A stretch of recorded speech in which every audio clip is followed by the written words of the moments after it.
Masyado na naman atang marami ang nainom ko kagabi ah. Pagrereklamo nga ni Axel, pagkagising nga nito. Nang gumalaw nga si Axel para bumangon sa kama, nakita nga nitong may isang babae na nakayakap nga sa kanya.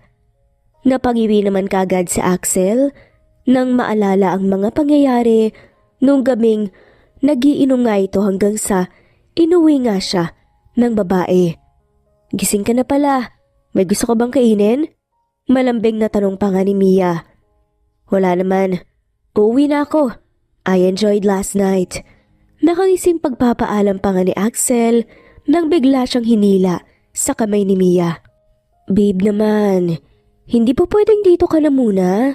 O pwede tayong magkita mamaya? Malanding tanong pa nga ni Mia. Tumayo na nga lamang lahat ng balahibo ni Axel sa katawan ng narinig nga niyang tawag sa kanya ng babae. Pinaliwanag ko naman sa'yo, diba? Ayoko ng commitment. Kaya nga ako sumama sa'yo, pauwi, dahil buong akala ko naiintindahan mo ang ibig sabihin ko. Kunot noong sad pa nga ni Axel. Babalik-balik ka rin naman sa akin, so why not lagyan na natin ang meaning to, diba? Pa-cute na sad pa nga ni Mia. Napabuntong hininga na nga lamang si Axel at napaupo sa kama. Ngumiti naman ang napakalambing nga si Mia at tumayo sa kama.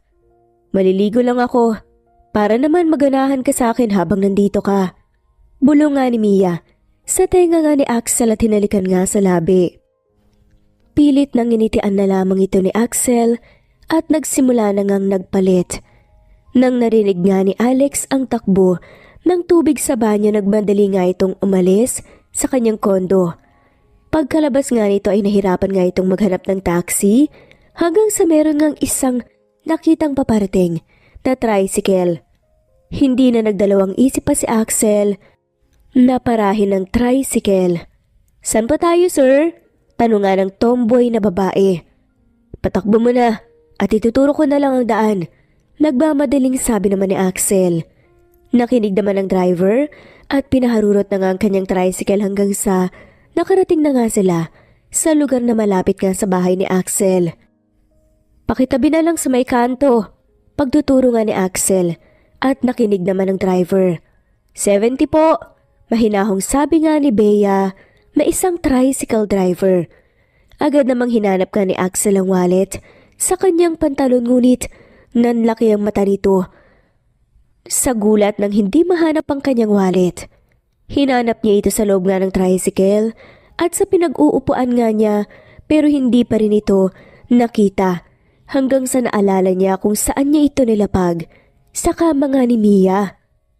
Hantayin mo ako dito, kukuha ko ng pera sa loob ng subdivision namin. Nahihiyang saad na nga lamang ni Axel. Ganun po ba? Sige po. Nagalin lang ang saad na nga lamang ni Bea. Huwag kang mag-alala.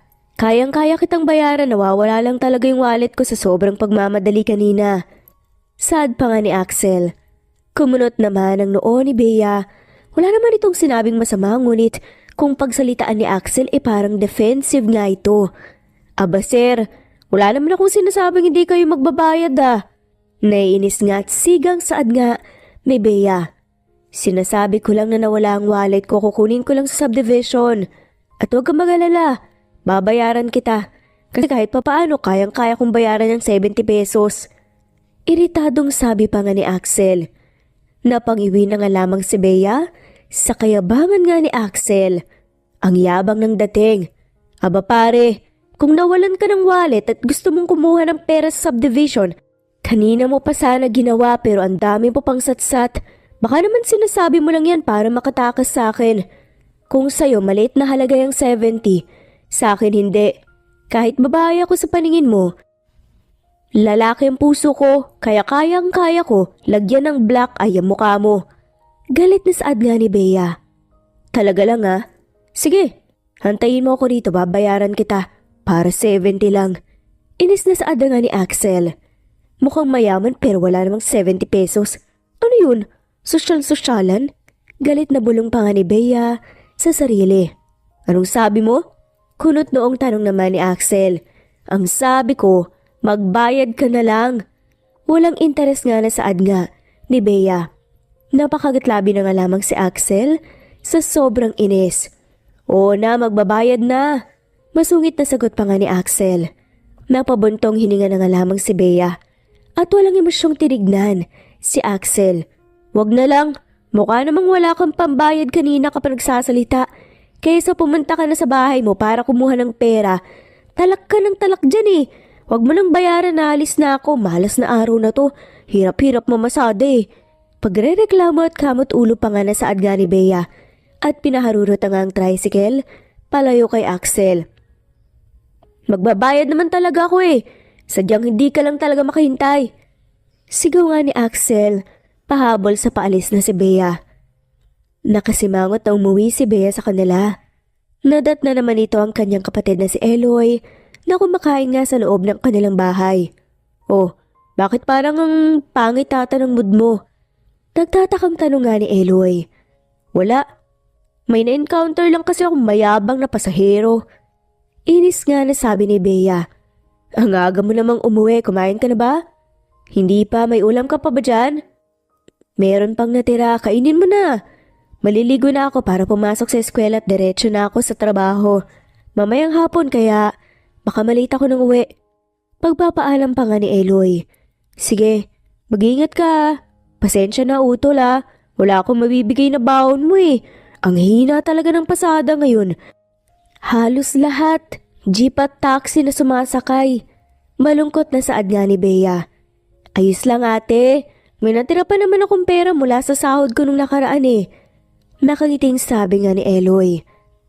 Malungkot na nginitian nga ni Bea, si Eloy at nagsimula na ngang kumain. Maaga kasing naulila nga sina Bea at Eloy.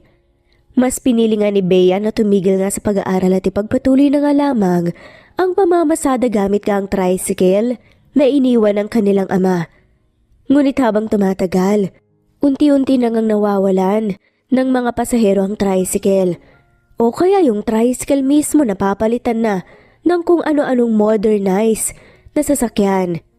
Si Eloy naman ay isang engineer student, nagtatrabaho bilang construction worker. Laking pasasalamat na nga lamang ni Bea at matalino at masipag mag-aral ang kanyang kapatid kaya nasali nga ito sa nabigyan ng scholarship. Malungkot na nag-isip nga si Bea habang kumakain. Kailangan na nga nitong maghanap ng ibang pagkakakitaan para masuportahan pa nga ng husto ang kanyang kapatid. Hanggang sa naisipan na nga nitong sumama sa kanyang kapatid at mag-apply bilang construction worker. Nang nakauwi na nga ang kanyang kapatid, agad niya itong kinausap. Eloy, samahan mo kong kausapin ang foreman niyo. Papasok na lang ako sa construction kaysa pumasada. Mas malaki ang kita eh. Mahinang saad nga ni Bea. Kakayanin mo ba ate? Nag-aalalang tanong nga ni Eloy. Masyado mong minamalit ang kakayahan ko. Mas malakas pa ako sa iyo eh. Pagmamayabang pa nga ni Bea. Napabuntong hininga na nga lamang si Eloy at ninitian ang kanyang ate. Di bale ate, kapag ako nakapag-graduate na wala ka nang gagawin kundi humiga buong araw. O di kaya pwede kang magbantay ng business natin. Malambing na saad pa nga ni Eloy. Huwag mo na akong isipin. Makita lang kitang nakapagtapos at maging masaya, ikasal. Mayroon sariling pamilya, okay na ako. Natatawang sabi ni Bea. Hindi ako magpapamilya hanggang hindi ko maibalik ang sakripisyo mo sa akin simula nung bata pa ako ate. Masayang sabi nga ni Eloy. Napangiti naman ng napakalawak si Bea. Nakaramdam nga ito ng pagka-proud sa sarili dahil lumaking mabuting tao ang kanyang bunsong kapatid. Kahit wala ang kanilang magulang. Kinabukasan, agad na ipinakilala nga ni Eloy si Bea sa kanyang foreman. Foreman, ate ko pala gusto daw pumasok sa construction eh. Pagpapakilala nga ni Eloy. Hindi naman sa pangmamalita, pero kakayanin mo ba? Nagalin lang ang tanong ng foreman. Oo naman, foreman. Masisigurado ko sa inyo na kahit mahirap kakayanin ko. Desiditong sabi nga ni Bea. O siya, sige. Magsimula ka na sa Lunes. Wala namang problema kay engineer to. Basta masipag. Mahinahong saad nga ng foreman. Napangiti naman si Bea at sabay hampas sa braso ng kapatid sa sobrang saya. Nagpatuloy na nagpasada nga ng tricycle si Bea hanggang dumating na ang araw ng kanyang pagpasok bilang construction worker. Ate, magdala ka ng maraming tubig ah. Hapon pa dating ko magbaon ka ng kanin dahil ulam lang ang niluluto doon. Lagi kang uminom ng tubig, baka mahimatay ka, tsaka ma-heat stroke. Naku, hirap pa naman ngayon sa pagbababad sa araw. Nag-aalalang sabi nga ng kapatid ni Bea na si Eloy. Ano ka ba utol? Ginagawa mo kung bata Baka magulat ka na lang lahat sila pagod na. Ako, isang pawis wala. Pumasok ka na at baka malate ka pa sa klase. Sige nakita-kits na lang sa trabaho. Mayabang na saad pa nga ni Bea. Ito talagang si ate. Sige na nga basta. Huwag mong kalimutan na uminom ng tubig Muling pagpapaalala nga ni Eloy bago tuluyang umalis. Sinunod naman ni Bea ang mga sinasabi nga ng kanyang kapatid at nagbaon ng kanin at maraming tubig si Bea. Hindi naman ito nabahala sa pagbabad ng mainit dahil lagi itong nagbababad sa init kapag nagpapasada. O Bea, andito ka na pala. Halika ipakikilala kita sa boss natin. Masayang sabi nga ng foreman. Agad namang inilapag nga ni Bea ang kanyang gamit sa isang gilid at tumakbo palapit sa foreman para maipakilala nga ito sa kanilang boss. Nawala na lang ang ngiti sa mukha ni Bea nang nakita nga niyang lalaking nawala ng wallet na dati niya palang pasahero. Bossing, eto nga po pala yung bagong pasok na kapatid ni Eloy. Bea ang boss natin, si Sir Axel. Mabilis ang pagpapakilala ng foreman sa dalawa. Hello po, bossing. Nautal pa nga na sabi ni Bea. Kakayanin mo ba talaga ang trabaho dito? Nakangising tanong na nga lamang ni Axel. Abay oo naman. Alam kong hindi madali ang trabaho dito pero alam kong kakayanin ko to. Sabay taas pa nga ni Bea sa kanyang braso at pinakita nga kunwari ang muscles nga nito. Napatawa ng bahagya si Axel pero hindi niya pinahalata. Tumango na nga lamang ito. Nang nakaalis na nga si Bea, agad nitong tinawag muli ang foreman. Kuya, talaga bang kapatid ni Eloy yun? Kunot noong tanong ni Axel. Oo bossing, yan ang nagpalaki at saka sumuporta kay Eloy. Mabait yan! Sagot pa nga ng foreman. Pero nagtataka kung bakit parang interesado si Axel kay Bea. Ibang-iba siya sa kwento ni Eloy Hindi makapaniwalang sabi ni Axel. Magkibit-balikat na nga lamang ang foreman at bumalik nga sa trabaho. Habang nagtatrabaho hindi maiwasan ni Axel na mapatingin kay Bea at naalala ang mga kwento nga ni Eloy tungkol sa kanya. Mabait at malambing? Napakalayo naman. Nagtatakang sabi ni Axel sa kanyang isipan. Napansin naman ni Bea ang mga tingin nga ni Axel sa kanya hanggang sa nagtamang kanilang paningin. Kunot noo nga itong tinignan pabalik ni Bea. Ano? Matapang na bulong nga ni Bea kay Axel.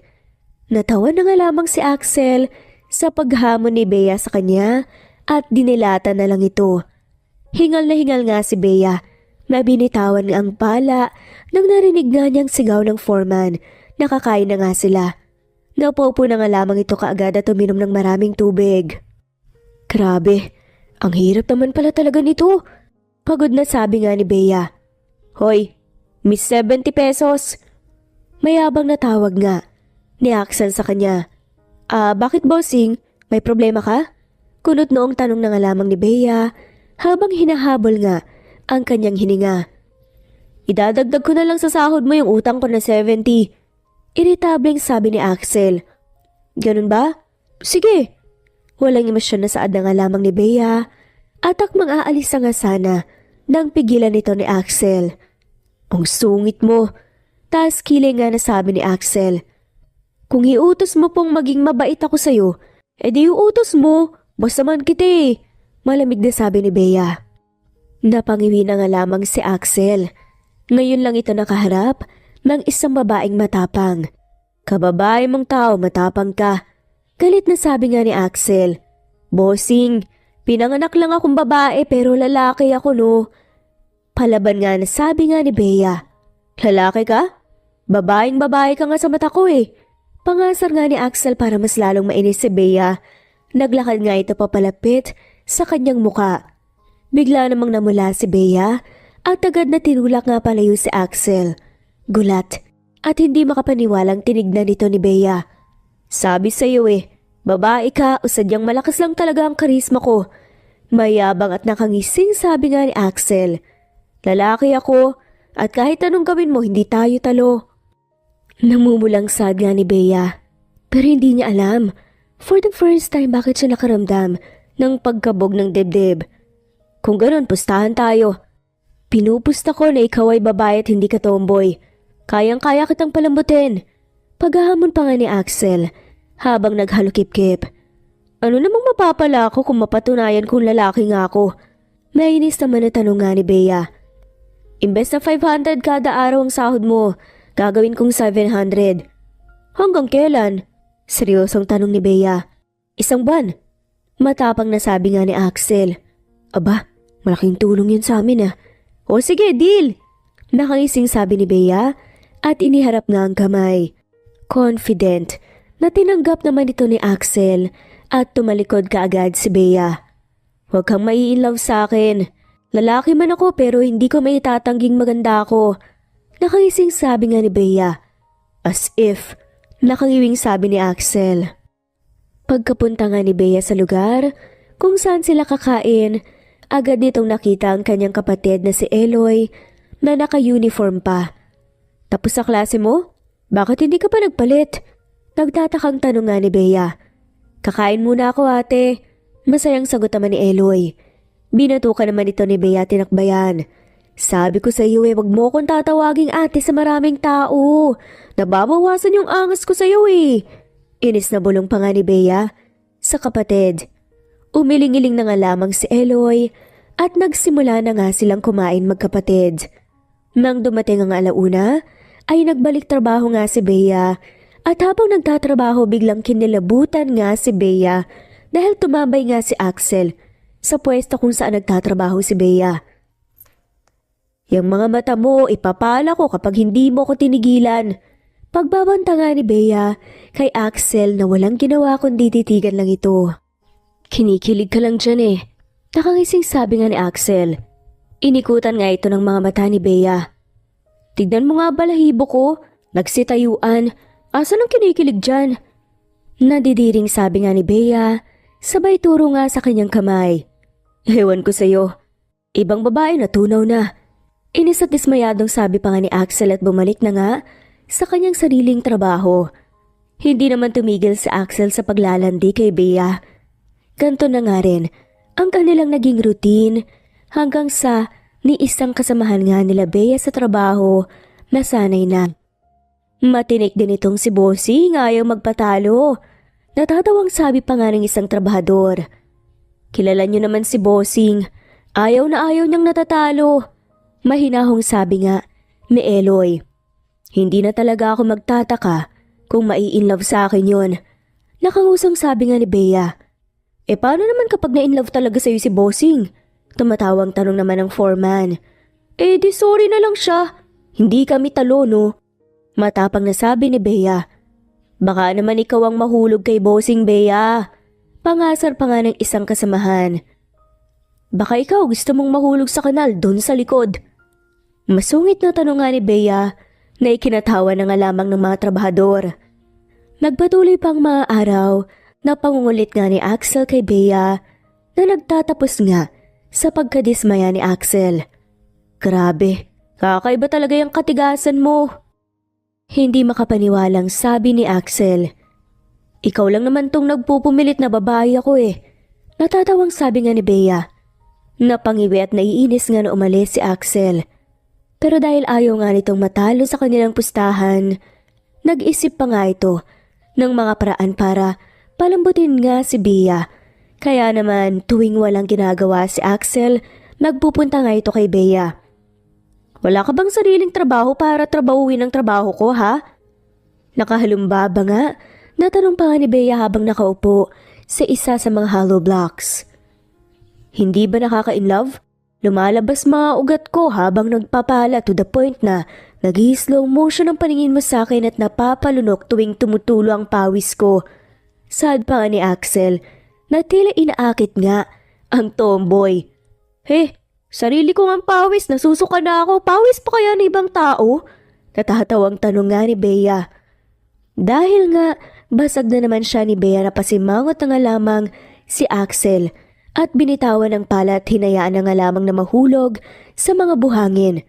Tumatawang pinanood na nga lamang siya ni Bea na galit na umalis. Hindi na kayanan nga ni Bea ang pagbubuhat ng hollow blocks, kaya naman nang matapos nga silang magbuhat, napaupo na nga lamang ito at napahinga ng malalim. Agad namang tumakbo papalapit si Axel kay Bea at may daladalang tubig at pamunas. Ako nang magpupunas ang pawis mo. At eto tubig, baka ma-dehydrate ka. Malambing na sabi ni Axel. Itinaas naman ni Bea ang kanyang kamay para matigilan nga si Axel. May sarili akong tubig. May punas ako tsaka napunasan ko na yung pawis ko. Malamig na sabi nga ni Bea. Grabe ang taas ng pader. Frustrated na sigaw nga ni Axel at ikinatuwa na nga lamang ni Bea. Natigil nga si Axel nang nakitang tumawa ng malakas si Bea at napaisip ng, oo nga no, ang ganda niya. Agad na umiling-iling nga si Axel nang malakas na parang gustong maalog ng husto ang kanyang utak para maalis sa kanyang isipan ang mga salitang pumasok nga sa kanyang isip. Okay ka lang? Bakit mo iniikot-ikot ang ulo mo, baka mas lalong mahulog nga ang mga tornilyo niyan? Pangasar pa nga ni Bea. Antayin mo bukas, mas malaki ang mga pasabog ko. Mayabang at confident pa nga nasabi nga ni Axel at nang bandaling umalis. Foreman, nasiraan na ng bait ang boss natin. Sigaw pa nga ni Bea na ikinatawa na nga lamang ng mga trabahador. Mas maraming inisip nga si Axel na mga moves na makakapagpatunaw nga kay Bea, ngunit kahit ni isa, hindi naging effective kay Bea. Inabangan naman ni Axel na maglakad o kumilos nga si Bea sa may malapit na pader at nang makita nga niya itong naglalakad, agad niya itong hinila at isinandal sa pader. Itinaas rin ito ang kanyang kamay at iniharang nga sa gilid ng ulo nga ni Bea. Napasimangot naman si Bea. Ano naman tawag dito? Taas kilay na tanong nga ni Bea. Sandal sa pader moments. Bulong nga ni Axel sa tenga ni Bea na ikinatayo nga ng balahibo ng babae. Ngayon lang siya nakaramdam ng ganito. Paano ba naman kasi? Langhap nga rin niya ang mabangong amoy nga ni Axel. Marhan itinulak nga pala yun ni Bea si Axel at umalis nga sa pagkakaharang kay Axel. Ang baho ng pabango mo. Malamig na sabi ni Bea at nagpatuloy nga sa pagtatrabaho. Napangangan na nga lamang si Axel. Inamoy nito ang sarili at nagulahan kung bakit nabahuan nga si Bea. Inapakabango naman. Ang bango-bango ko kaya? Inis na sabi naman ni Axel at pinaamoy nga ang damit sa isa sa mga trabahador.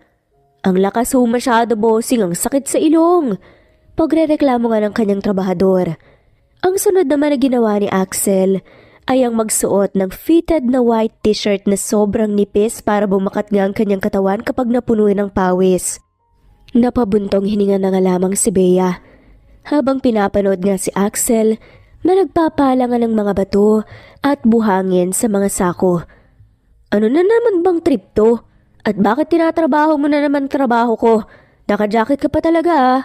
Hindi naman ito pinansin ni Axel at nagpatuloy na nga lamang sa pagpapala hanggang sa naramdaman niya ang pawis na. Inalis naman ito ang kanyang pagkakapal na jacket. Nagpigil naman ng tawa si Bea nang nakita nga niya ang gustong gawin nga ni Axel. Ang akitin nga siya gamit ang kanyang katawan. Mas maganda pa ang katawan ng kapatid ko. Natatawang sabi nga ni Bea. Kesa naman sa katawan mo sobrang payat, at least sa akin may muscles. Inis na sabi nga ni Axel. Itong katawang to? Malambing na tanong nga ni Bea habang hinahaplos ang kanyang kamay. Napatitig naman si Axel at agad na namula ang kanyang muka. Huwag mo masyadong titigan. Baka maakit ka, sige ka. Nakaising sabi naman ni Bea. Mas lalong namula ang buong muka ni Axel nang ma-realize nga niyang naapektuhan nga siya sa ginawa ni Bea. Masamang tinignan ni Axel si Bea, natititigan nga ito na parang nangasar. Kahit na anong gawin nga ni Axel, Hindi nito napalambot si Bea. Hindi rin nito alam kung bakit pero sobrang nalulungkot nga ito dahil kahit tanong gawin niya, hindi siya magustuhan ni Bea. Dahil sa pagkadismaya, hindi na nga muling kinulit pa ni Axel si Bea at ibinuon na nga lamang ang sarili sa kanyang trabaho. Nag-alala naman si Bea dahil sa mga kinikilos nga ni Axel. Nagkibit balikat na nga lamang ito at inisip na baka isa na naman sa mga paraan yun ni Axel para mapansin siya ni Bea. Hanggang sa lumipas nga ang 1 linggo na hindi nga sila nagpapansinan. Isang araw walang matrabaho nga si Axel, kaya naman naisipan nga niyang pagmasdan ang kanyang mga trabahador mula sa malayo, ngunit ang kanyang mga mata hindi maalis-alis sa tomboy na si Bea. Hindi man lamang nagalala kung bakit hindi ko na napapansin. Nainis pa nga na saad nga ni Axel sa sarili. Hindi alam ni Axel na ilang beses nang sinubukan nga lapitan ni Bea si Axel. Sa totoo niya nag-alala nga si Bea dahil sa pagbago ng kilos ni Axel. Kaya naman ang nakita nga ni Bea si Axel na nakaupo sa isang sulok ay agad na nga itong nilapitan ni Axel. So, panalo na ba ako sa pustahan natin?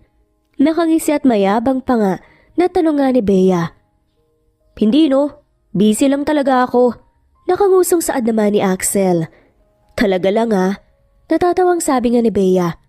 Kunot noong tinignan nga ni Axel si Bea na nagpipigil nga ng tawa. Dahil nga sa ginawang pangasar nga ni Bea, bumalik muli si Axel sa pangungulit kay Bea na ikinatuwa naman ni Bea. Dahil hindi ito sanay na wala nga si Axel sa kanyang tabi at siya na ang gumawa ng paraan para maibalik sa dati ang ugaling nakilala nga ni Bea. Hindi rin nito maintindihan ang kanyang nararamdaman na sa tuwing nakikitang nagmumukmok nga si Axel, kumikirot ang kanyang dibdib lalo na kapag iniiwasan nga ito ni Axel. We, talaga? Sa tagal mong hindi nagpapansin, pagpapala na naman ng buhangin ang gagawin mo? Di ba nga wala nang effect yung pang-aakit mo gamit ang katawan mo? Natatawang tanong pa nga ni Bea. Basta, iba to. Gusto lang kitang tulungan pero iba ang bala ko ngayon. Confident pa nga kunwari na sabi nga ni Axel. Nagkibit balikat na nga lamang si Bea at naghanap nga ng ibang matatrabaho.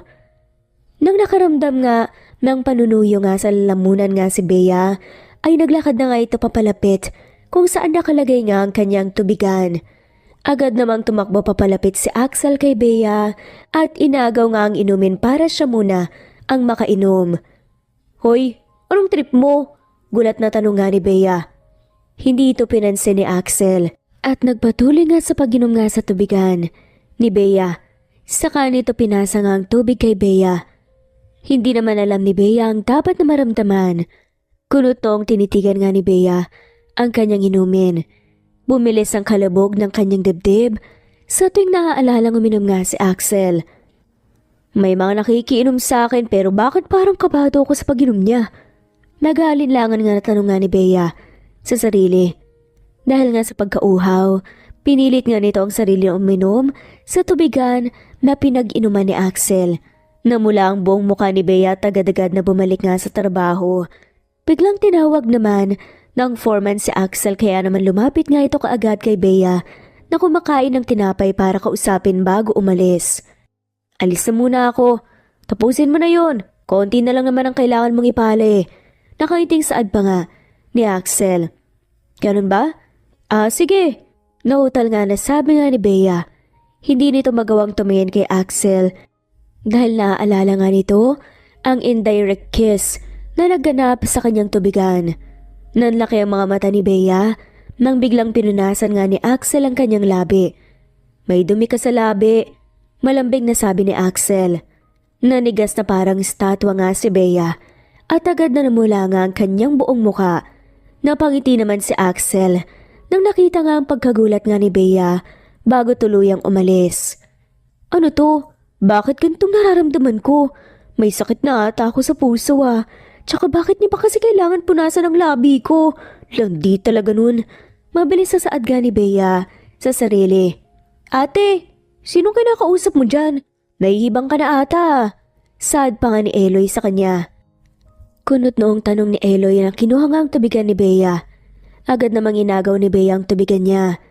Ang damot mo naman ate. Naubusan ako ng tubig. Painom ako. Pagpupumilit nga ni Eloy.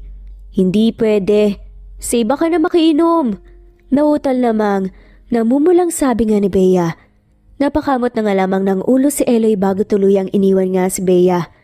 Napapuntong hininga na nga lamang si Bea at napatingin sa kanyang tubigan. Nakakahiya ka, Bea. Para lang sa ganun mawawala ng angas mo. Inis na sabi nga ni Bea sa sarili. Dahil sa hindi inaasahan na pagkagusto nga ni Axel kay Bea, ay hindi na nga nito kinulit muli si Bea tungkol sa kanilang pustahan. Kundi pa na yung lapit nga nito kay Bea dahil gusto nga niyang alagaan ito. Samantalang si Bea hindi pa rin nagpapaapekto at patuloy pa nga rin sa pag-reject kay Axel. May mga kilos nga si Axel na nagpapalambot nga kay Bea, ngunit ni minsan hindi nito pinahalata kay Axel at sa kanilang mga katrabaho kahit na panay ang kanilang asar. Alam mo, wala na akong matatrabaho sa ginagawa mo, Axel eh.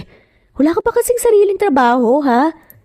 Nakasimangot nga at mahinang tanong nga ni Bea sa lalaki na abala sa pagtapos nga ng kanyang binubuhat na hollow blocks. Paano ba naman kasi? Panay ka kaya trabaho, tapos yung mga kasamahan mo nagpapahinga, ikaw hindi. Sabi nga ni Axel, alalahanin mo babae ka pa rin. Sagot pa nga nito. Napabuntong hininga na nga lamang si Bea at lumapit nga kay Axel para tulungan nga ito sa pagbubuhat.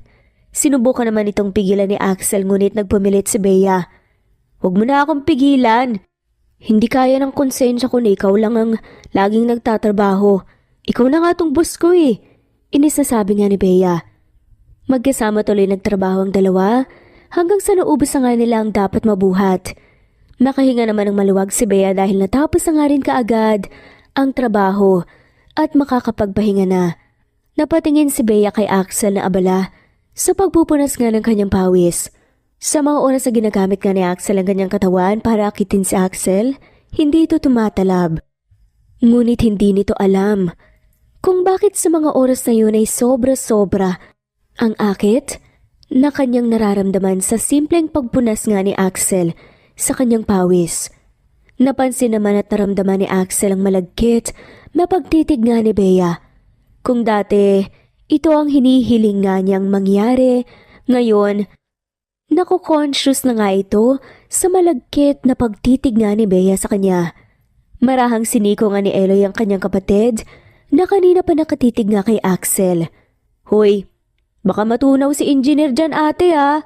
Mahirang sabi pa nga ni Eloy sa kanyang kapatid. Ha? Oh, ano? Bakit naman matutunaw? Gulat na tanong naman ni Bea. Kakatitig mo dyan kay engineer, maiisip kung in love ka talaga kay sir. Nakangising sabi nga ni Eloy kay Bea. Ha? Ako? Ano in love? Nahihibang ka na Eloy. Parehas tayo ng tipo ha. Kaya paano ako may in love sa isang lalaki? Namumulang pagsagot pa nga ni Bea habang tinitirigan ng kapatid na parang nasisiraan nga ng ulo. Sus ate, huwag ka na kasing magmatigas. O aalis na ako, papalapit na ang future bayaw ko. Pangasar pa nga ni Eloy bago maripas nga ng takbo nang nakitang sasapakin na nga ito ng sigang si Bea. Napailing na nga lamang si Bea at napaisip. Huh? Ako may in love? Hindi ako may in love sa isang sexy na katulad ni Axel. Dahan-dahang sabi nga ni Bea sa kanyang isipan habang pinagmamastan si Axel na naglalakad nga papalapit sa kanya. Okay ka lang? Nahihiyang tanong nga ni Axel kay Bea nang naging estatwa na naman sa kakatitig nga sa kanya. Ha? Ayos lang. Nautal pa nga na sagot ni Bea. Kumain ka na ba? Kung hindi, sabay na tayo. Mahinang pag-aaya pa nga ni Axel. Sige, sabay na tayo, mukhang nauna na rin naman yung iba eh. Namumulang sabi nga ni Bea. Tahimik na kumakain nga ang dalawa at nagdanakawan nga ng tingin. Hindi alam ng dalawa kung ano ang dapat pag-usapan o ano ang dapat sabihin sa mga oras na yun. Grabe, ang init no? Biglang sabi na nga lamang ni Bea na na-awkward na sa kanilang katahimikan. Oo nga eh, kakaiba ang init ng panahon ngayon. Seryosong saad naman ni Axel bago tinitigan ng malagkit si Bea. Mas lalong hindi mapakalinga si Bea, tinawa na nga lamang nito ang kanyang nararamdaman. Balita ko may inuman daw kayo mamaya. Malalim nga ang boses ni Axel na nagtanong nga dito. Oo. Kung gusto mo, sumama ka na rin, total. Ikaw naman ang nagpapasahod sa amin eh. Baka mamaya, ilibre mo pa kami. Pagbibirong sabi pa nga ni Bea at pinilit tumawa. Kung okay lang sa'yo, malambing na sabi naman ni Axel. Napalunok na nga lamang ng laway si Bea. Pakiramdam nga nito merong na-stock na napakalaking kanin sa kanyang lalamunan dahil sa mga kakaibang titig nga ni Axel sa kanya. Hindi rin naman maintindihan ni Bea kung bakit kahit naiilang nga ito ay gustong-gusto nga niya ang titig sa kanya ni Axel. Matapos kumain ng dalawa, ay nagbalik rin ang mga ito sa kanilang sariling trabaho. Nang natapos naman si Axel sa kanyang paperworks, agad itong pumunta kay Bea para tulungan nga ito sa kanyang trabaho. Hindi naman na nagtaka o nagreklamo pa si Bea dahil parang naging normal na sa kanya ang presensya ni Axel. Grabe ang pawis mo.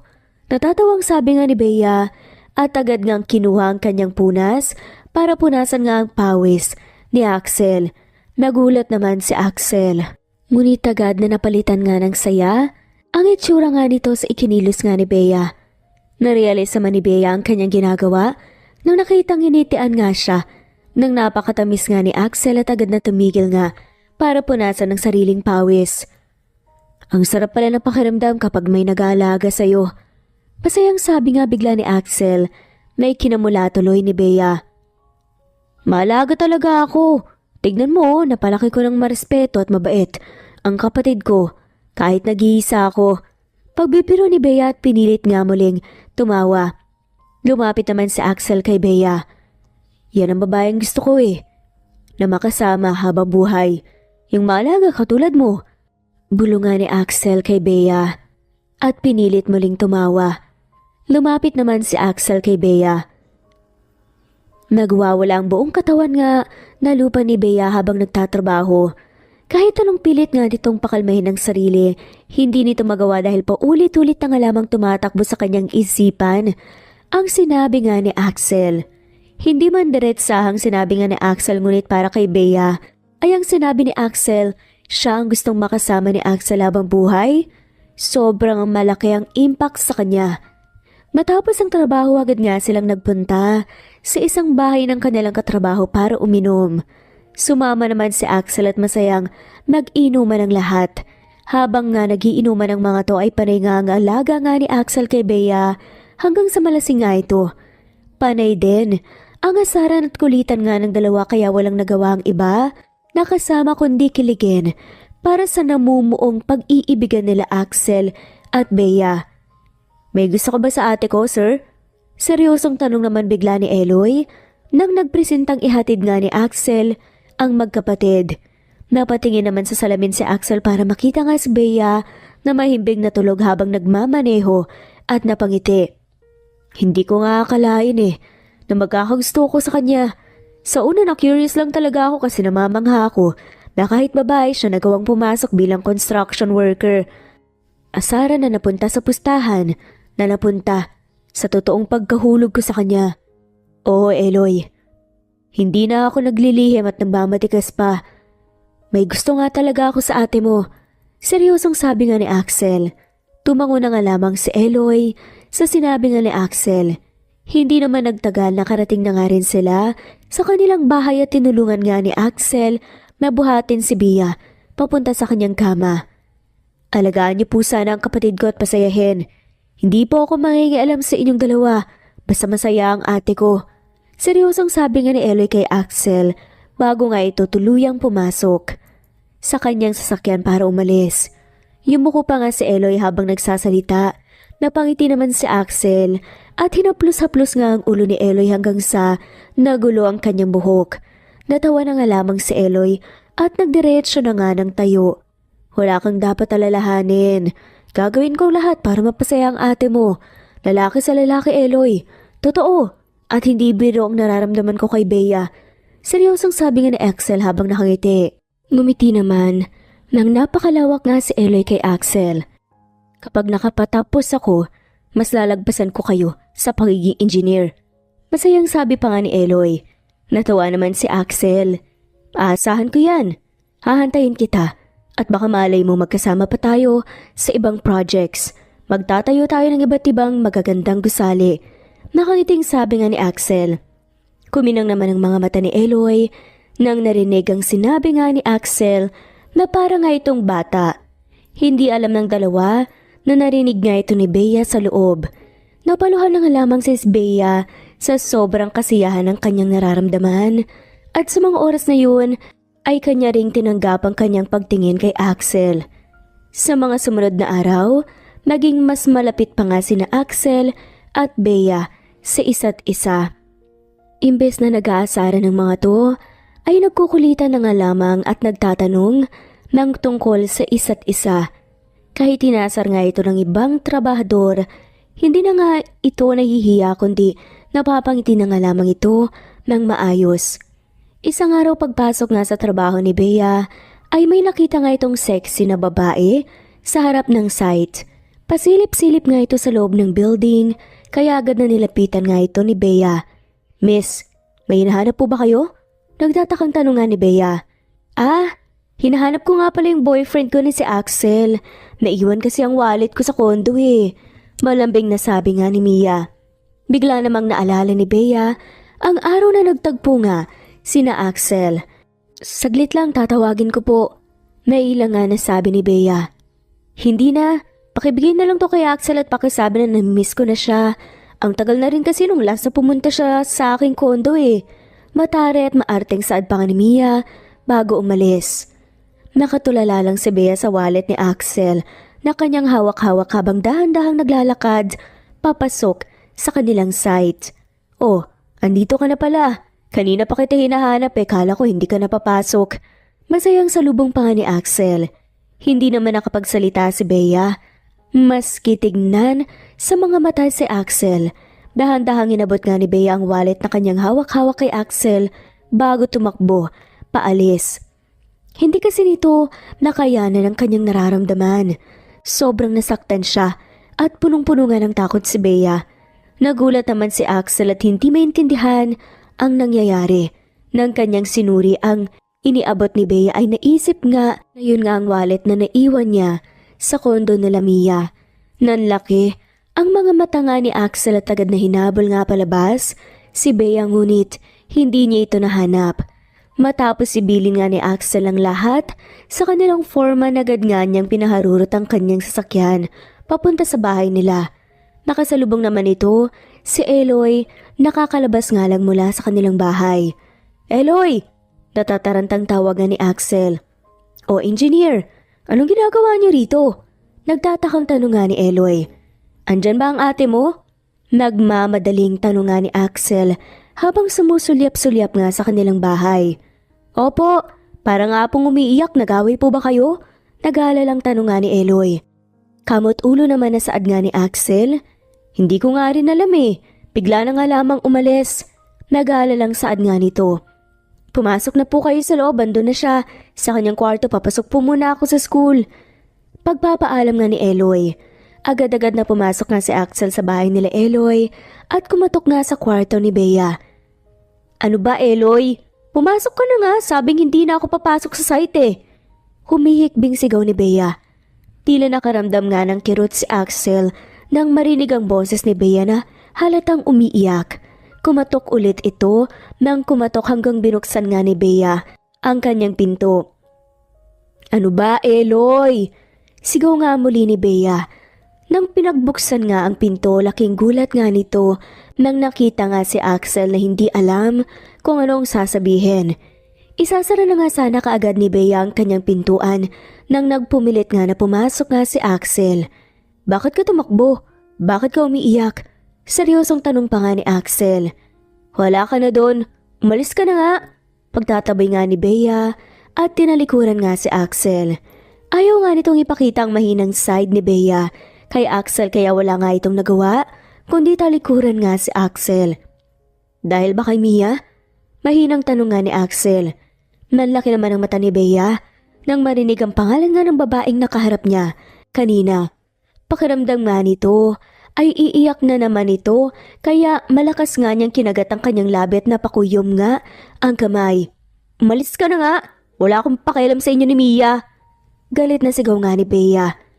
Teka, nagsiselos ka ba? Mahinang tanong nga muli ni Axel. Hindi niya alam kung kikiligin ba siya o malulungkot. Sa sobrang inis biglang napaharap nga si Bea kay Axel. Nek mo, hindi ako nagsiselos no. Bakit naman ako magsiselos? Wala naman akong gusto sa'yo eh. Hindi tayo talo. Galit na sigaw nga ni Bea habang umiiyak. Sigurado kang wala kang gusto sa akin? Kunod noong tanong pa nga ng deretsahan na nga ni Axel. Oo. Bakit ka umiiyak? Malambing na tanong ni Axel. Hindi ko alam. Pagod lang siguro ko sa trabaho. Galit na sabi nga ni Bea habang humihikbi at nagpupunas nga ng mga luha. Marahang inalis nga ni Axel ang mga kamay ni Bea na nagpupunas nga ng kanyang luha at seryosong tinignan sa mga mata. Napatingin naman si Bea kay Axel at pakiramdam nga nito ay nalulunod nga ito sa mga titig ni Axel. Hinalikan nga ni Axel si Bea ngunit tinulak nga ito ni Bea palayo sa kanya. Agad na napatigil nga ang pag-iyak ni Bea at namula ang buong mukha ni Bea. Anong ginagawa mo? Bastos ka! Nautal nga at hindi makapaniwalang sabi ni Bea. Wala ka ba talagang gusto sa akin? Seryosong pagtanong nga mali ni Axel at dahan-dahang naglalakad nga palapit kay Bea na naglalakad naman paatras kay Axel. Wala. Nautal nga na sagot ni Bea. Marahang hinila nga ni Axel si Bea papalapit sa kanya at muling hinalikan. Hindi naman na ito tinulak palayo ni Bea dahil pakaramdam nga nito natutunaw nga ang kanyang puso at buto. Hinawakan nga ni Axel ang pisngi ni Bea at marahan na hinarap ang mukha ni Bea paharap sa kanyang mukha. Wala kang gusto sa akin samantalang ako nababaliw na ako sa pagkagusto sa'yo. Seryosong pag-amin naman ni Axel. Nanlaki naman ang mata ni Bea habang nakatingala kay Axel. Napahawak nga ito ng mahigpit sa damit ni Axel. Gusto mo ako, pero bakit merong mahina tumihikbi nga? Nasabi ni Bea ngunit hindi na nga niya natapos pa ang sasabihin nang biglang hinalikan nga muli ni Axel si Bea. Wala kaming relasyon ni Mia. Kung ano man ang sinabi niya, hindi totoo yon. Isang gabi lang yon at hindi na naulit pa. Wala akong pakialam sa kanya. Wala ngang nangyari sa amin eh. Momol lang yung nangyari. Walang tsuktsakan. Sad pa nga ni Axel. Mas lalong napakapit nga si Bea sa damit ni Axel. Lahat ng takot at pangamba na kanyang nararamdaman biglang naglaho. Sa mga oras na yun ay pakiramdam nga ni Bea, totoo ang lahat ng nararamdaman ni Axel. Nang makita nga niya ito, ng mata sa mata. Hinalikan muli ni Axel si Bea, napapikit naman si Bea at binuksan nga ng kaunti ang kanyang bunganga. Masayang pinalalim nga ni Axel ang kanilang paghahalikan hanggang sa kinailangan na nga nilang maghabol ng hininga. Isinandal nga ni Axel ang kanyang noo sa noo ni Bea. Ngayon, wala ka pa rin bang gusto sa akin? Malambing na tanong pa nga ni Axel. Napakagatlabi nga si Bea. Gustong gusto kita, Axel. Ikaw ang kauna-unahang tao na nagustuhan ko ng ganito. Hindi ko inakala na magkakagusto ako sa lalaki pero talagang gustong gusto na rin kita. Mahinang pag-amin nga ni Bea. Napangiti ng napakalawak nga si Axel at agad na hinalikan muli si Bea. Lumalim ng lumalim ang kanilang paghahalikan. Hanggang sa binuhat nga ni Axel, si Bea. Umupo naman si Axel sa kama ni Bea habang nakasandal si Bea sa kanyang mga hita at patuloy na naghalikan ng dalawa. Axel, ang init ng pakiramdam ko. Paungol pa nga nasabi ni Bea nang natigil nga ang kanilang halikan. Sigurado ka ba? Seryosong tanong nga ni Axel habang hinahalik-halikan nga ang leeg ni Bea. Oo, malambing na sabi ni Bea na halos nagmamakaawa na nga. Marahan na inihiga nga ni Axel si Bea at pinaulanan ng mga halik sa iba't ibang parte ng katawan nga ni Bea hanggang sa tuluyan na nga itong nakaubad. Inalis na nga rin ni Axel ang kanyang mga damit at pinatuloy nga ang romansa nga kay Bea. Napaungol na nga lamang na malakas si Bea at napasabunot kay Axel nang dinilaan nga nito ang kanyang ibaba. Axel, muling pagungol nga ni Bea. Hindi na nakayanan pa ni Axel ang sariling init ng kanyang katawan at ipinosisyon na nga ng maayos si Bea para tuluyang angkinin. Napasinghap na nga lamang ng malaki si Bea sa sobrang sakit ngunit tumagal. Napuno naman ng halinghing ng dalawang buong kwarto. Inangkin nga ni Axel si Bea na parang wala nang kinabukasan. Paulit-ulit nga niya itong inangkin hanggang sarili nilang katawan ng mismong bumigay. Mahal na mahal kita, Bea. Pagod na pagod pa nga nasambit ni Axel at hinalikan sa noo si Bea. Masayang niyakap nga ni Bea si Axel. Mahal na mahal din kita. Nangihinang bulong nga nito. Pagka-uwi nga ni Eloy mula eskwela at trabaho ay hindi na nga ito nagtaka pa nang nakita nga si engineer sa kanilang bahay. Nakauwi ka na pala, Eloy, halika na, kain na tayo. Masayang pag-aya nga ni Bea.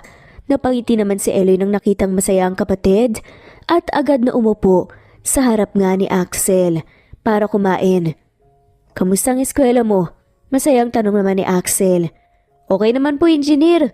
Walang problema sa school, sa trabaho naman kanina umaga. Halos natapos ang mga gawain. Pinauwi kami ng maaga ng foreman dahil bukas pa raw darating ang mga materyales sa site. Pagbabalita nga ni Eloy kay Axel. Ganun ba? Ang bilis niyo rin kasi magtrabaho mahusay. Natatawang sabi nga ni Axel. Okay na kayo, ate? Okay na ba kayo? Nakangising tanong nga ni Eloy. Hindi naman kami nag-away Namumula at natatarantang sabi nga ni Bea. Okay, sabi mo Napanguso naman si Bea at hinawakan nga ni Axel ang kanyang kamay sa ilalim ng lamesa. Simula noon naging maayos ang samahan ng tatlo, lalo na sina Axel at Eloy na tuwing may importanteng ginagawa si Axel sa kanyang trabaho ay tinatawag nga niya si Eloy para panoorin siya sa pagtatrabaho. Si Bea naman, nasanay na nga rin sa pagtatrabaho bilang construction worker. Ilang beses na nga itong sinubukang pigilan ni Axel magtrabaho bilang construction worker ngunit hindi nagpatinag si Bea. Talaga bang ayaw mong umalis sa pagiging construction worker? Tutulungan kitang maghanap ng ibang trabaho yung mas magaan. Masyadong mabigat to sa'yo. Nagala lang sabi nga ni Axel. Pinag-usapan na natin to, diba? Tsaka sanay na ako sa trabaho dito Alam ko gusto mong sabihin pero hindi ko kaya ang ibang trabaho na para sa mga buong babae. Pagpapaliwanag pa nga ni Bea habang natatawa. Basta ingatan mo ang katawan mo. Kahit yan na lang ipangako mo sa akin. Nakangusong sabi naman ni Axel. Ninitian ni Bea si Axel ng napakatamis at hinalikan nga ito sa pisngi. Anong gusto mong ulam mamaya? Malambing na tanong pa nga ni Bea. Ni hindi ka nga marunong magluto ako rin. Ang magluluto sa huli. Natatawang saad nga ni Axel. Nung last ngang natikman mo luto ko, natulala ka At halos hindi mo maalala ang pangalan mo, di ba? Nakangising pagmamayabang pa nga ni Bea. Tatapatin na kita. Nasyak kasi ako masyado. Dahil hindi ko akalain na ganun ka. Lala ang pagluluto mo. Seryosong sabi pa nga ni Axel. Gusto mo bang makauwi sa bahay o itapon ko na yung mga damit mo? Taas kili na tanong nga ni Bea. Pinakamamahal ko. Anong gusto mong ulamin natin mamaya? Huwag ka nang mainit ang ulo. Paglalambing nga ni Axel na ikinatawa na nga lamang ni Bea. Umabot na ng ilang buwan ay mas lalong lumalim nga ang pagmamahalan nila Bea at Axel. Hindi nawala ang pagkatomboy ni Bea at titibo-tibo pa rin ito paminsan-minsan pero tanggap naman ito ng buo ni Axel. Isang araw habang nagtatrabaho ay parang nawawala na nga ng gana si Bea. Para nga pumasok ang trabaho. Kakaibang kanyang nararamdaman at napaka-irritable nga nito kay Axel. Papasok ka ba? Malambing na tanong nga ni Axel. Wala ka na doon. Pumasok ka na sa trabaho, baka mahuli ka pa Pagsusungit nga ni Bea. May problema ba tayo? Lagi ka nalang galit sa akin Malungkot na sabi nga ni Axel. Nakonsensya naman si Bea. At malungkot na niyakap nga si Axel. Wala. Masama lang talaga yung pakiramdam ko. Pumasok ka na. Hindi na muna ako papasok. Mahinahong sabi ni Bea.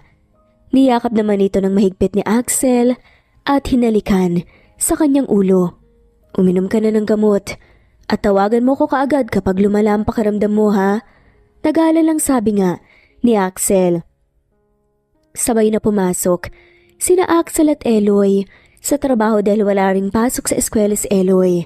Nang tuluyan na ngang nakaalis ang mga kasama nga ni Bea sa bahay, agad nga nitong kinuha ang kanyang cellphone. Sa sobrang kakaiba ng kanyang nararamdaman, nag-search nga ito sa Google gamit ang kanyang mga nararamdaman o baka kung anong sintomas na nga yun. Ano ba to? Nakakatakot naman. Cancer sa tiyan? O ito pa, food poisoning. Napasinghap na nga lamang nasabi ni Bea.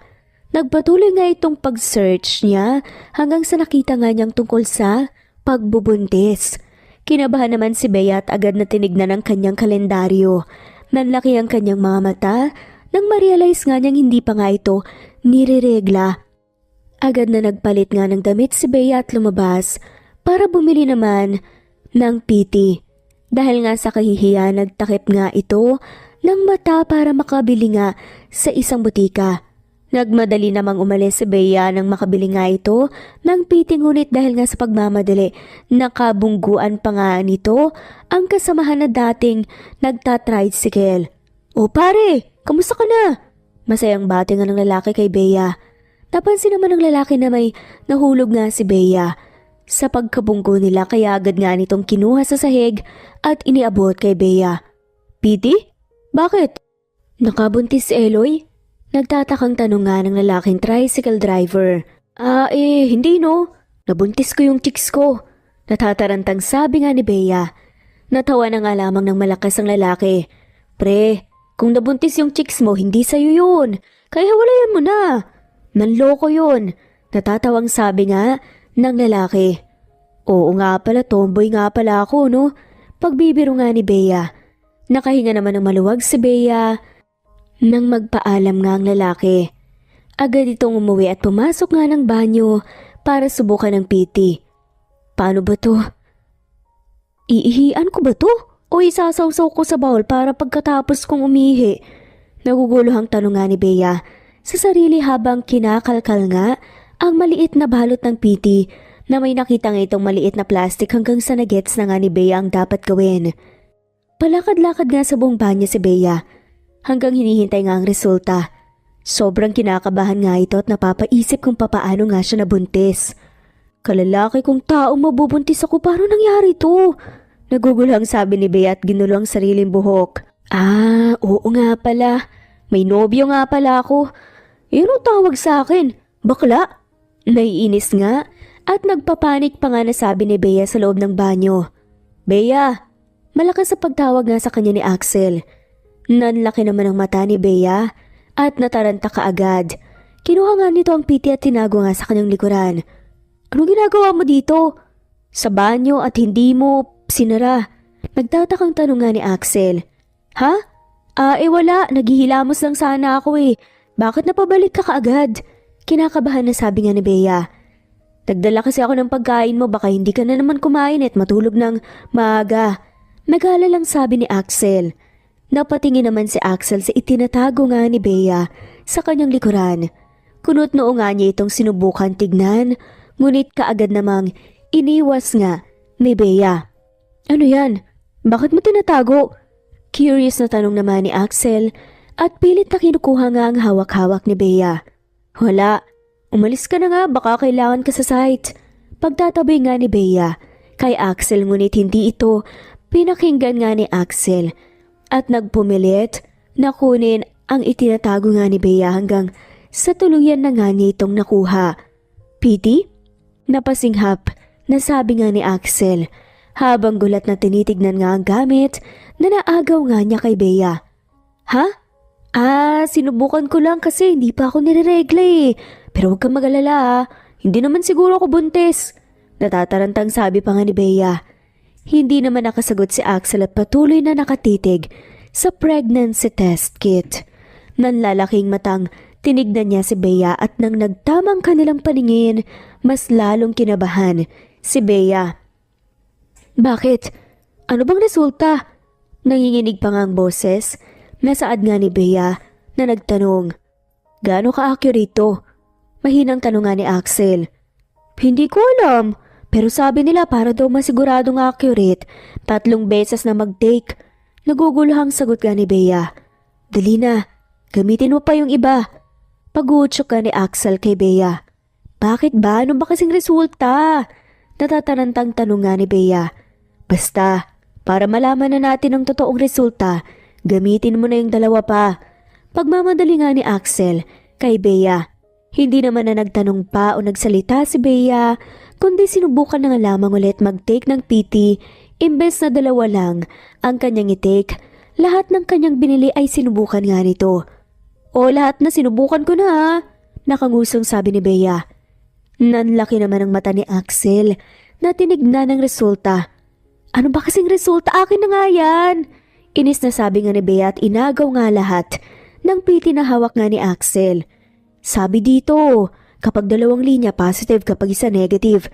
Mahinang pagbabasa nga ni Bea sa nakasulat na plastic ng PT.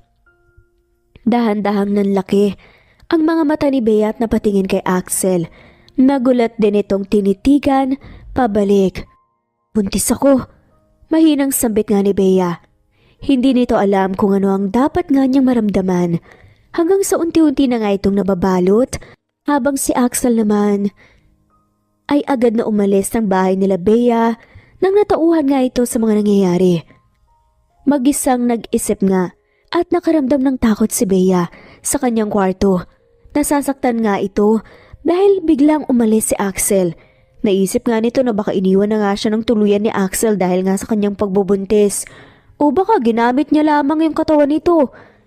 Ilang oras ang nakalipas ay biglang meron ngang kumatok sa kanilang pintuan. Dali-dali namang lumabas si Bea sa kanyang kwarto patungong pintuan para pagbuksan ang kumakatok na inaakala nga niyang si Axel. Napawi naman kaagad ang mga ngiti ni Bea nang nakita nga ni si Mia. Ito at masama ang tingin sa kanya. Anong ginagawa mo rito? Wala dito si Axel. Walang emosyon at siga na sabi ni Bea. So it's true. Dito nga tumitira si Axel. Halos 2 buwan ko siya na hindi mahagilap sa bar. Na lagi nga niyang pinupuntahan at hindi ko na rin siya maabot-abutan sa kanyang condo. Pero andito pala siya sa'yo. Na tomboy ka. Galit na pagsigaw pa nga ni Mia. Huminahon ka nga. Nakakahiya sa mga kapitbahay oh. Unang-una sa lahat ang pagkasabi sa akin ni Axel, isang gabi lang daw na nakasama ka niya. Pero hindi naman daw talaga ganun yung nangyari sa inyo eh. Wala naman daw nangyari sa inyo talaga. Pero ngayong humahabol-habol ka, wag mo kong idamay ah. At sisihin na hindi ka pinili ni Axel. Matapang at prangkang sagot naman ni Bea. Aba, hindi siya magpapatalo sa babaitang to. Buti at nahihiya ka pa pala. Ikaw lang nakilala kong tomboy na malandi. Ano, nagkukunwari kang tomboy para makapaglandi ng lalaki na nakakasalamuha mo? Pumasok ka pa talaga sa construction para madami kang lalaking kasama. Tignan mo nga ang sarili mo. Compare mo sa akin. Bakit ka naman pipili ni Axel? Di bale, alam kong hahanap-hanapin rin ako ni Axel. Maarte pa nga at galit na saad nga ni Mia bago tuluyang umalis. Hindi naman umuwi si Axel kina Bea na mas lalong ikinakaba ni Bea. Napaiyak ito dahil nga sa mga oras na yun, ang kanyang isip ay iniwan na nga siya ng tuluyan nga ni Axel dahil nga sa pagbubuntis nga nito. Ate, okay ka lang ba? Nagawin na naman ba kayo ni Kuya? Bakit hindi dito umuwi si Kuya? Parang kailan lang nung nagkaayos kayo ah. Dire-diretsyong tanong ni Eloy. Wala Eloy, wag mo na nga kaming alalahanin pa. Pumasok ka na sa eskwela. Naghihinang sabi nga ni Bea. Okay ka lang ba? Bakit parang namumutla ka? May sakit ka ba? Nag-aalalang tanong nga ni Eloy. Okay lang ako utol. Baka nakakalimutan mong tigasin tong kapatid mo, pumasok ka na. Pagmamalakas nga ni Bea sa kapatid. Nagdadalawang isip naman umalis si Eloy. Pero hindi na nga sa pag-uudyok ng kapatid na pumasok na nga rin ito sa kanyang eskwela. Tahimik at malungkot na kumakain nga si Bea nang biglang dumating nga si Axel. Dahil sa sobrang galit ay hindi na nga hinintay pa ni Bea na makapagsalita si Axel at agad na pinagkukuha nga ang kanyang gamit at isa-isang binato kay Axel. Iba rin naman ang hormones talaga ng mga buntis. Anong problema? Gulat na tanong nga ni Axel. Anong problema? Bigla ka na lang umalis at hindi umuwi. Pumunta pa talaga dito yung Mia na yun para sabihin sa akin na iiwan mo daw ako. At totoo nga ang sinabi niya. Talagang ang kapal na mukha mong bumalik rito matapos mo kong uwian. Paniguradong nagpunta ka kay Mia. Bakit? Nagsawa ka na ba kaagad sa akin? O dahil buntis na ako? Ganun ba yun? Ginamit mo lang ba ako? Tuloy-tuloy nga nasaad nga at pagsisisigaw nga ni Bea habang umiiyak. Ano bang pinagsasasabi mo? Anong nagpunta kay Mia na hindi ko nga kinakausap yun eh, bago pa tayo nagkaroon ng relasyon? Ano bang nangyayari? Huminahon ka nga baka mapano pa kayo ng anak natin eh. Nag-aalala at nagugulhang sigaw nga ni Axel. Hindi na nakinig pa si Bea at patuloy sa pagbabato ng gamit kay Axel hanggang sa wala na nga itong maibato pa. Nang makitang tumigil na nga si Bea sa pagbabato agad nga na sinubukan nga ni Axel na lumapit ngunit agad na nagpunta sa kusina si Bea at kumuha ng baso. Op, babasagin yan, dudugo yan at magmamarka sa katawan ko kung tatama. Kinakabahan nga na sigaw nga ni Axel. Akmang ibabato na nga sana ni Bea ang baso nang napasigaw nga si Axel. Bea, masakit yan. Sasaktan na ako dyan eh, yung mga damit na lang natin ang ibato mo please. Pagmamakaawa pa nga ni Axel. Sa tingin mo nagbibiro ko? Pananakot pa nga ni Bea. Hindi madam, masyado ko madamdamin eh. Maniwala ka kasi sa akin na hindi ako pumunta kay Mia. Hindi na nga ako nakipagkita sa kanya at wala na akong balak makipagkita pa sa kanya. Tignan mo pa ang cellphone ko. Nakablock na nga yung number niya pati social media ko eh. Desperadong pagsigaw pa nga ni Axel. Eh bakit hindi ka umuwi? Bakit bigla kang umalis? Nung nakita natin na buntis nga ako. Sigaw nga ni Bea. Lumuhod naman kaagad si Axel at naglabas nang kumikinang nga na singsing na ipinakita nga kay Bea. Natigilan naman si Bea at unti-unting binaba ang kanyang kamay na handang ibato ang hawak sana na baso kay Axel. Aaminin ko Bea, naging loko-loko ako oo, pero ni minsan hindi ko naisipan mag-commit sa isang relasyon sa mga babaeng nakasalamuha ko. Tanda mo ba nung unang araw tayo nagkita? Tinakasan ko si Mia noon dahil ayoko talagang magkaroon kami ng relasyon dahil ayoko naman talaga sa kanya. Nung nakilala kita, hindi ko alam kung bakit pero hindi ko napigilan ang sarili kong lumapit sa'yo. Nung una gusto lang kitang pahirapan sa trabaho kulitin hanggang sa ikaw na mismo ang umalis dahil naawa ako sa katawan mo habang magtatrabaho ng mabibigat na gawain. Hindi ko inaasahan na mahuhulog ako sa'yo at kung hindi mo pa alam, baliw na baliw ako sa'yo na hindi na ako nakapag-isip ng ibang babae kundi ikaw lang. Nagulat ako sa naging resulta kaya agad ako umalis dahil natakot ako at hindi pa ako handa na maging ama pero habang tumatagal na hindi kita nakakasama, hindi ko na talaga nakayanan. Binenta ko ng kondo ko at naghanap ng matitirhan nating bahay kung saan tayo bubuo ng pamilya. Natagalan lang ako kasi naghanap pa ako ng singsing na babagay sa'yo. Sa mga oras na wala ako sa tabi mo, grabe ako nababaliw. Kaya to, gusto kitang pakasalan at makasama habang buhay. Will you marry me, Bea? Malambing na pagpapaliwanag ni Axel at nag-propose na nga ito sa babae.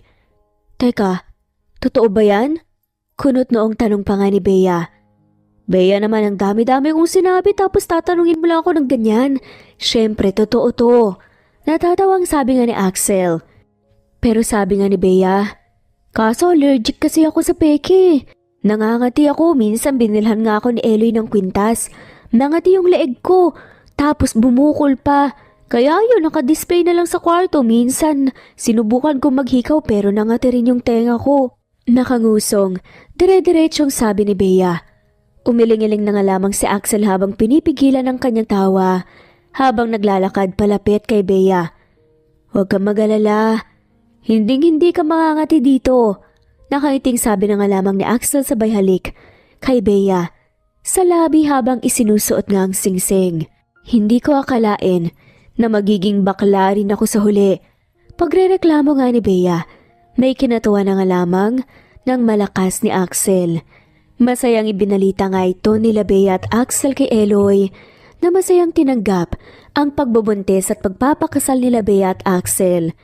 Makakahinga na rin ako ng maluwag. Naluluhang sabi ni Eloy. Bakit naman? Natatawang sabi nga ni Bea. Akala ko kasi tatandang mag-isa lang si ate. Hindi ko naman maipapangako na lahat ng atensyon ko at pangangalaga may ibubuhos ko sa kanya. Lalo na at baka magkaroon rin ako ng sarili kong pamilya. Pero ngayon may makakasama ka na sa pagtanda. Hindi ko na kailangan paalalahanin ang kalagayan mo sa pangaraw-araw. Umiiyak nga na sabi ni Eloy. Napayakap naman si Bea sa kapatid. Hindi porket may mapapangasawa na ako, hindi na ako magpapaalaga sa iyo ha. Nahiyak pa nga na sabi nga ni Bea. Oo naman ate, babawi pa ako sa iyo. Lahat ng bagay ibibigay ko sa iyo at diba pinangako ko sa iyo kapag ako'y nakapagtapos, ikaw rin ang pag-aaralin ko. Desididong sabi nga ni Eloy sa kanyang kapatid. Gusto mo bang mag-aral? Nakangiting tanong pa nga ni Axel. Oo sana, para naman maging proud sa akin si Eloy at lalong-lalo na ngayon na magkakaanak na ako. Hindi lang hanggang dito ang pangarap ko sa sarili ko, no? Natatawang sabi nga ni Bea. Pwede naman kitang pag-aralin. Seryosong sabi naman ni Axel. Hindi naman ata ako pwedeng pumasok na buntis eh. Nakangusong sa adaman ni Bea. Naku, pwede ate. Meron akong mga ka-schoolmate na buntis nga pumapasok pa rin tsaka maganda to ate. Tanggapin mo ng offer ni kuya sabay tayong mag-aral. Masayang sabi pa nga ni Eloy. Napangiti na nga lamang si Bea at napahaplos sa kanyang tiyan. Agad naman itong tumango kay Axel at naging desididong mag-aral muli. Lalo na ngayon na malapit na nga siyang maging isang ganap na ina. Hindi naman agad pumasok sa pag-aaral si Bea dahil inasikaso muna nila ni Axel ang kanilang kasal. Ibinalita naman ni Eloy ang balita sa kanilang katrabaho na nagwala sa sobrang saya. 6 na buwan na nga ang tiyan ni Bea nung ikinasal nga silang dalawa ni Axel. Kahit malaki na nga, ang tiyan ni Bea nagpumilit pa rin itong mag-aral muli. Minsan naman, pumapasok na nga lamang siya via online. Labag man sa kalooban. Napag-aralin nga ni Axel ang asawa habang malaki ang tiyan dahil baka mapagod daw ito. Sa huli pumayag rin. Nagpatuloy sa pagtatrabaho si Eloy kay Axel pero halos hindi na nga ito nakikitrabaho sa construction, kundi nakasunod na nga lamang kay Axel. Laking pasasalamat nga ni Bea dahil merong sinusundan ngayon si Eloy. Lalong-lalo na at hindi nga nito naranasan ang pagkakaroon ng ama. Kaya hindi nagtagal. Kahit nga hindi pa nga nakakapagtapos ang pag-aaral si Eloy, nakipagsabayan nga siya sa ibang engineer. Nang dumating nga ang buwanan nga ni Bea, sakto namang end of semester, kaya masaya nga ito na bagong ito tumigil muli sa pag-aaral natapos nga niya muna ang kanyang SEM. Kamusta ang pakiramdam ng misis ko? Malambing na tanong pa nga ni Axel, pagkauwi nga sa bahay nila Bea. Eto ang hirap kumalaw. Malaki na masyado ang tiyan ko pakiramdam ko 3 bata ang daladala ko. Grabe ang bigat ng tiyan ko. Pagrereklamo pa nga ni Bea. Huwag kang magsasabi ng ganyan at baka magkatotoong 3 pa lang anak natin dyan sa tiyan mo. Tatatawang sabi ni Axel at ikinakaba nga ni Bea. Sabi kasi sa'yo alamin na natin yung gender. Yung OB ko lang ang may alam. Nakangusang sabi ni Bea. Mahal ko, ikaw kaya ang nagsabi na wag sabihin sa atin ni Doktora kasi gusto mo ng surprise. Tumatawang sabi pa nga ni Axel. Oo nga pala. Naku, wag naman sana, hindi na nga ako ready sa isang bata tapos 3 pa kaya? Natatawang sabi ni Bea. Di bale, magtutulungan naman tayo at meron naman si Eloy. Hindi ko ahayaang mag-isa ka sa lahat. Malambing na sabi ng lalaki. Alam ko, kaya nga kahit tanong sabihin ko, hindi ako kinakabahan sa pagiging ina dahil alam ko meron kayo ni Eloy. Masayang sabi ni Bea at napahalik nga sa pisngi ni Axel na ikinutuwa naman ng lalaki. Ilang linggo inantay nga nila para manganak nga ito. Si Eloy ang kasama nga ni Bea sa ospital dahil naging busy nga sa trabaho si Axel. Kaya naman nang makita nga ni Axel ang mga text at tawag nga ni Eloy sa kanya agad nga itong sumugod sa ospital kung saan nanganak si Bea. Asan ang ate mo? Hingal nga na sigaw ni Axel kay Eloy. Relax kuya, nanganak na si ate. At safe naman ang nasa loob niya. Yung mga pamangkin ko, Mga? Nagugulang sambit ni Axel habang nakatingin sa nakangiti nga na si Eloy. Hindi na nito iniisip pa ng mabuti kundi pumasok na nga sa kwarto ni Bea. Hingal na hingal si Axel na nakatayo habang tinitignan nga si Bea na masayang nilalaro ang dalawang baby na katabi nga nito sa kanyang kama. Andito ka na pala. Halika, lapit ka. At tignan mo ang mga anak natin. Nangihinang sabi nga ni Bea. Dire-diretsyong luha ang bumagsak sa mga mata ni Axel at pinaghahalik nga ang ulo ni Bea at bumulong ng pasasalamat. Ang galing mo. Ang lakas mo. Salamat ko, mahal ko. Alam ko naman talaga makakaya mo dahil noon pa man. Malakas ka ng babae at yun ang ikinahanga ko sa'yo. Umiyak nga na sabi ni Axel. Anong ipapangalan natin sa kambal nating anak? Masayang tanong pa nga ni Axel. Kambal? Hindi kambal ang anak natin, Axel ah. Natatawang sabi ni Bea. Ha? Nagugulhang tanong ni Axel at sinundan ang tinuturo nga ni Bea. Triplets ang anak natin, nagkatotoo ang sinabi ko. Tumatawang sabi ni Bea. Nataranta naman si Axel at agad na tumayo para lapitan nga ang nurse na hawak-hawak ang isang baby. Dahan-dahan niyang kinuha ang bata at mas lalong umiyak habang pabalik-balik ang tingin sa tatlong mga anak. Gawa pa tayo ng gawa hanggang sa mapuno natin ang bahay na binili ko. Tapos ang renovation, hinihintay ko na lang talaga na lumabas ang mga to. Umiiyak nga na sabi ni Axel.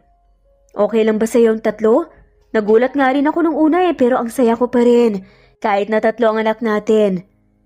Kahit 6 pa yan, lahat kakayanin natin basta magkasama tayo. Ano kaya ang kukunin nila paglaki?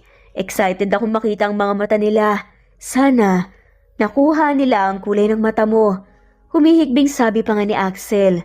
Ang gwapo-gwapo mo pero para kang batang umiyak. Natatawang sabi na nga lamang ni Bea. Masaya lang ako. Sobrang saya. Napakalaking blessing ang binigay sa akin ni Lord. Akala ko swerte na ako sa iyo pero pati pala sa mga anak swerteng swerte. Masayang sabi ni Axel. Niyakap naman ni Bea ang kanyang asawa. Swerte din kami ng mga bata dahil meron ka sa buhay namin. Mahinang bulong ni Bea. Ate, saan kilalagay ang pinabili mong prutas? Biglang singit naman ni Eloy. Natawa na nga lamang mag-asawa. Napakamot na nga lamang ng ulo si Eloy. Iniisip nito na baka nababaliw na nga ang kanyang ate at kuya dahil matapos umiyak, nakikitang nagtatawanan. Ano ipapangalan natin sa kanila? Eloy, may pangalan ka bang suggestion? Baka mas maganda pa yung naiisip mo kaysa sa akin eh. Nakaiting sabi ni Bea. Rolando, Bogart, tsaka Mimakay. Mayabang na pagsasabi pa nga ni Eloy habang isa-isang tinuro ang mga pamangkin. Napahampas na nga lamang si Axel sa kanyang noo. Tinawag nga ni Bea papalapit sa kanyang kapatid at malakas sa binatukan. Aray naman ate, bakit naman napabatok ka pa? Pagrereklamo ni Eloy. Tinatanong ka ng maayos pero kalukuhan lang nasa isip mo. Inis na sabi nga ni Bea. Ate, seryoso ako nga astig nga ng pangalan na naisip ko eh. Kakaiba. Proud at confident pa nga nasabi ni Eloy. Napabuntong hininga na nga lamang si Bea. Hindi ko akalain na mawawala ng screw sa ulo to. Masyado atang maraming pinapagawa ko eh. Natatawang sabi ni Axel. Sige nga ate, sabihin mo nga. Naisip mong pangalan at tignan natin kung mas maganda. Joselito, Rodolfo, tsaka Beauty. Nakangising sabi ni Bea. Natawa na nga lamang si Eloy. Ginawa mo namang sinuunang tao ang mga pamangkin ko. Mas astig pa nga yung mga pangalan na naisip ko eh. Pangasar pa nga ni Eloy sa kanyang kapatid na sinamaan na nga lamang ng tingin. Hay nako, magkapatid nga talaga kayo. Umiiling-iling nga na sabi ni Axel. Ikaw na lang magpangalan para walang away. Desididong sabi ni Bea. Para sa aking unika iha, Anastasia. Sa aking unang prinsipe, Arthur. At para naman sa isa ko pang prinsipe, papangalan ko Alexander. Masayang sabi ni Axel. Arthur, Alexander, Anastasia. Mahinang bulong ni Bea. Pagkabanggit nga ni Bea ng pangalan na sinabi nga ni Axel, sabay-sabay nang umiti ang triplets na bata. Naku, baby palang favorite na kaagad ang daddy. Halatang nagustuhan ng mga pangalan na sinabi ko. Humahagigig pa nga na saad ni Axel. Mukha nga. Natawa na sabi ni Bea. Sige, gawin na lang nating palayaw ng mga bata yung mga pangalan na sinabi ko. Nakaising sabi nga ni Eloy na mas ikinatuwa nila Bea at Axel. Sobrang saya nga nila at wala na nga silang mahihiling pa at nagpapasalamat nga sila sa may kapal. At dito na nga po nagtatapos ang kwentong pagmamahalan ni na Axel at Bea. Maraming salamat po sa lahat ng mga walang sawang sumusubaybay at shoutout po sa mga sumusunod. Andrea Ann Bareno, Romana Gorospe, Imelda Forteza, Kidim Tez, Ellen Cervantes, Dens, Jeline Saban at shoutout na rin po sa lahat. Sa mga hindi po nabanggit, i-comment po namin kayo sa mga susunod na videos. Sa ngayon, maraming salamat po. Thanks for listening and God bless po sa ating lahat.